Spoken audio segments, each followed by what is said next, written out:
During Lent, we're thinking about our link diocese of Kagera in Tanzania, and the gift that this link is to our own diocese. There is so much that we here in Suffolk can learn from them. Kagera is a poor region of a poor country, and the majority of the population are subsistence farmers living on less than £1 a day, and struggling with the effects of the climate emergency. But in spite of this, in churches across the diocese, there are 3 or 4 hour services every Sunday full of noise and dancing in packed churches as people give praise to God for all that they have. Amid all this poverty and hardship, Kagera Diocese is working hard to help people lift themselves out of poverty and achieve their vision of life in its fullness. This year, the Bishop's Lent Appeal gives us an opportunity to help in this work. The theme of the appeal is supporting key workers in Kagera, and we're focusing on 3 strands of work in particular. First is the church and community mobilization process, which is organised in Kagera by this young man, Thomas Shavu. It's all about helping people realise their potential and develop their gifts to improve the lives of individuals and communities.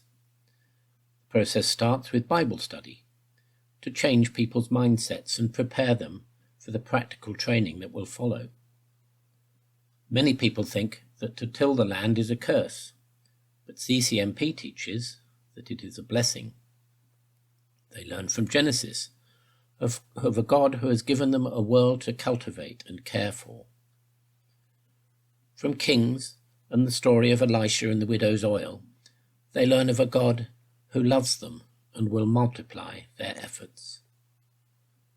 Thomas says that CCMP opens people's eyes to look around to see what they have and what they can do to help themselves.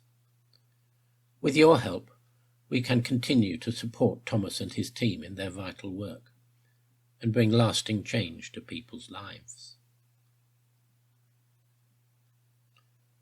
The second strand of the appeal is about the diocesan hospital in Mugwanza.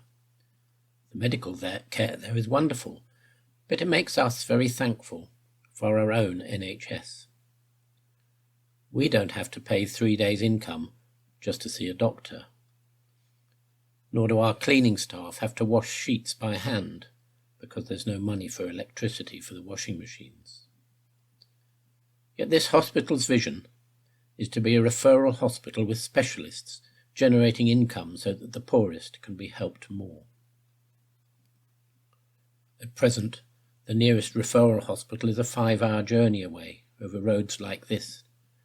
Many of the sickest patients don't survive the trip. Dr. Christian Ruzige, until recently clinical lead at Mugwanza, is undertaking a 3-year master's course in surgery. He's a local man with real love for Kagera. He wrote, "Your donations will help the poor through my hands. With God's help, hopefully there will be healing." Dr. Christian needs our support to realise his gifts and help the hospital achieve its vision.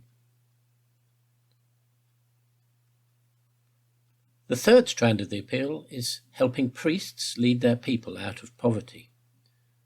Bishop Martin and Jutta took part in the ordination ceremony in Kagera in 2019. During the pandemic here, we've seen churches working hard to care for their communities in all sorts of different ways.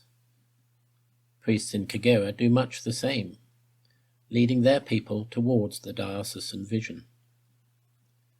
With teams of unpaid evangelists, they farm land around their churches for food and as a resource for income from their parishes, planting maize, coffee, or trees. They build new churches because the old ones are too small for their growing congregations. In previous years, we supported priests with health insurance, and it's great that after this hand-up from us, Kagera Diocese has found a sustainable way of paying for it themselves. Through the Lent Appeal, there are 2 further opportunities for us to help priests in their work. Firstly, transport. The Diocese of Kagera is as large as ours, yet most priests don't have any transport. £850 would buy a motorbike to enable a priest to spend more time working and less time walking. Secondly, the government is now requiring local leaders to have formal qualifications. Kagera Christian Theological College is rising to the challenge by offering more courses for both priests and evangelists. But they need more teachers, more student bursaries, and better facilities. More dormitories and classrooms, better toilets and kitchen. These hard-working young men and women need our support to help them realize their gifts and lead their communities. If you'd like to help support our brothers and sisters in Kagera, here's how to find out more.